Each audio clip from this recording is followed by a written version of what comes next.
Bismillahirrahmanirrahim. Assalamualaikum warahmatullahi wabarakatuh. Kami dari kelompok 12 yang beranggotakan 3 orang, Atika Putri, Nurheni Falahiyah, saya sendiri, dan Salmila Yanti. Kami akan membacakan makalah hasil diskusi kami dengan judul Strategi Pembelajaran Maharah Kalam untuk tingkat aliyah atau atas. Pertama-tama kita akan membahas apa pengertian kalam itu sendiri. Maharah al-kalam secara bahasa sepadan dengan istilah speaking skill.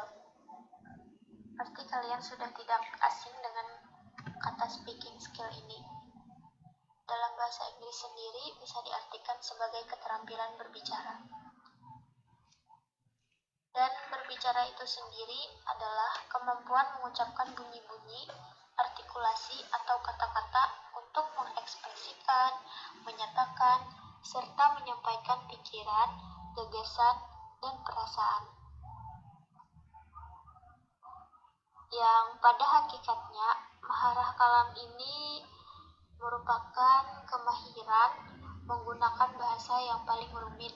Biasanya bahasa yang paling rumit ini adalah bahasa asing. Dan biasanya maharah al-kalam ini dikhususkan untuk bahasa Arab.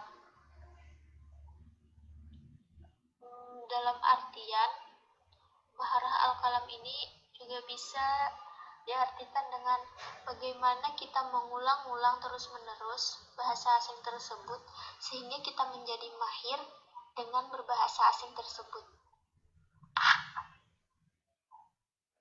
Tujuan pembelajaran maharah kalam untuk tingkat aliyah atau atas. Yang pertama, ada kemudahan berbicara. Peserta didik harus mendapatkan kesempatan yang besar untuk berlatih berbicara sampai mereka mampu mengembangkan keterampilan ini secara wajar, lancar, dan menyenangkan, baik di kelompok kecil maupun di hadapan pendengar umum yang lebih besar jumlahnya. Para peserta didik perlu mengembangkan kepercayaan yang tumbuh melalui latihan. Yang kedua, kejelasan. Dalam hal ini, peserta didik berbicara dengan tepat dan jelas, baik artikulasi maupun diskusi kalimat-kalimatnya. Gagasan yang diucapkan harus tersusun dengan baik. Agar kejelasan berbicara tersebut dapat dicapai, maka dibutuhkan berbagai macam latihan terus-menerus dan variatif. Latihan tersebut bisa melalui diskusi, pidato, dan debat. 3. Bertanggung jawab. Latihan berbicara yang harus menekankan pembicara untuk bertanggung jawab agar berbicara secara tepat dan dipikirkan dengan sungguh-sungguh mengenai apa yang menjadi topik pembicaraan, tujuan pembicaraan, siapa yang diajak bicara, dan bagaimana situasi pembicaraan serta momentumnya pada saat itu. 4. Membentuk pendengaran yang kritis. Latihan berbicara yang baik sekaligus mengembangkan keterampilan menyimak secara tepat dan kritis juga menjadi tujuan utama program pembelajaran ini. Di sini, peserta didik perlu belajar untuk mengevaluasi kata-kata yang telah diucapkan, niat ketika mengucapkan, dan tujuan dari pembicaraan tersebut. 5. Membentuk kebiasaan. Kebiasaan berbicara bahasa Arab tidak dapat dicapai tanpa ada niat yang sungguh-sungguh dari peserta didik itu sendiri. Kebiasaan ini bisa diwujudkan melalui interaksi 2 orang atau lebih yang telah disepakati sebelumnya. Tidak harus dalam komunitas besar. Dalam menciptakan kebiasaan berbahasa Arab ini, yang dibutuhkan adalah komitmen. Komitmen ini bisa dimulai dari diri sendiri. Bismillahirrahmanirrahim. Baiklah, saya Salmila Yanti akan menjelaskan tentang strategi pembelajaran maharah kalam untuk tingkat atas atau aliyah. Yang pertama, mengarang lisan atau takbir syafawi. Ini contohnya seperti membuat pidato atau berpidato. Langkah-langkahnya, misalnya guru membuat satu jadwal berpidato dalam kelas. Nah, jadwal itu tadi, dalam 1 minggu itu ada 2 atau 3 orang siswa yang kena jadwal berpidato. Terus, temanya itu terserah siswa yang kena jadwal tadi dan dia bebas mengarang apa yang ingin dia sampaikan, tentunya dengan bahasa Arab. Yang kedua, bercerita atau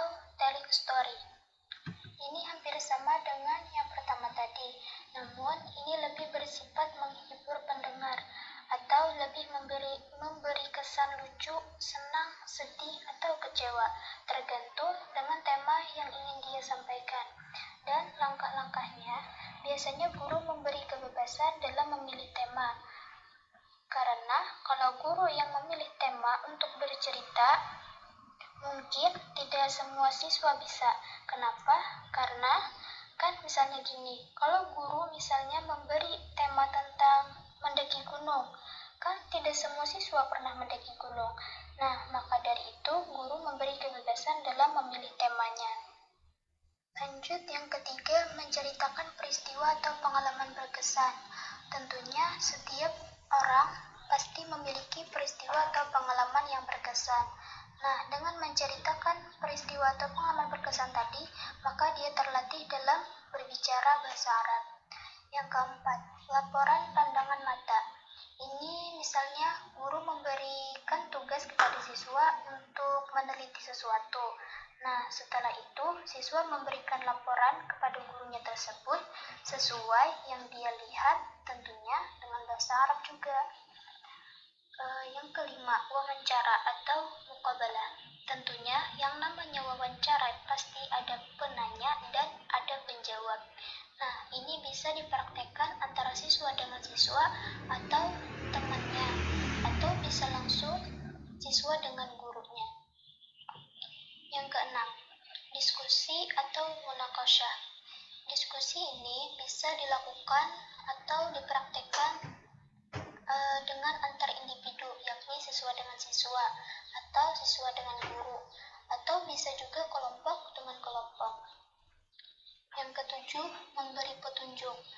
Memberi petunjuk ini contohnya dia memberitahu cara bagaimana membuat kue bolu yang lembut, atau memberi jawaban kepada orang yang bertanya, misalnya bertanya jalan, bertanya tempat, atau yang lainnya. Yang kedelapan, debat. Debat dan bicara bebas tentang suatu masalah atau suatu tema yang diusulkan. Contohnya, misalnya guru mengusulkan tema masalahnya tentang yang sekarang ini pembelajaran yang dilakukan secara daring atau online.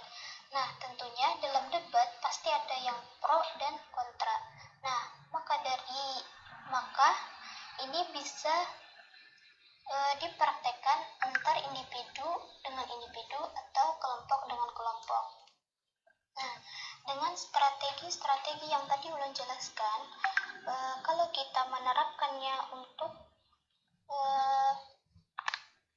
siswa tingkat atas atau aliyah, insya Allah keterampilan marhalah kalam atau keterampilan berbicara seorang siswa akan baik dan bagus, insya Allah. Sekian dari ulun. Selanjutnya adalah kesimpulan. Maharah al-kalam secara bahasa sepadan dengan istilah speaking skill. Dalam bahasa Inggris, yang bisa diartikan sebagai keterampilan berbicara, tujuan dan selanjutnya adalah tujuan dari strategi pembelajaran kalam tersebut. Yang pertama ada kemudahan berbicara, yang kedua kejelasan, yang ketiga bertanggung jawab, yang keempat membentuk pendengaran yang kritis, yang kelima membentuk kebiasaan. Selanjutnya ada bagaimana strategi pembelajaran maharah al-kalam itu sendiri. Yang pertama ada strategi mengarang lisan atau ta'bir syafawi atau oral composition. Bisa juga disebut dengan berpidato atau khutbah. Biasanya bisa juga disebut dengan khutbah. Yang kedua bercerita atau short al-qisas atau telling story. Yang ketiga, menceritakan peristiwa atau pengalaman berkesan atau hibrah musyirah atau interesting experience. Yang keempat, laporan pandangan mata. Yang kelima, ada wawancara atau muqabalah syakhsiyah. Yang keenam, diskusi atau munakasyah. Yang ketujuh, memberi petunjuk. Yang terakhir, ada debat dan berbicara bebas tentang suatu masalah yang telah diusulkan.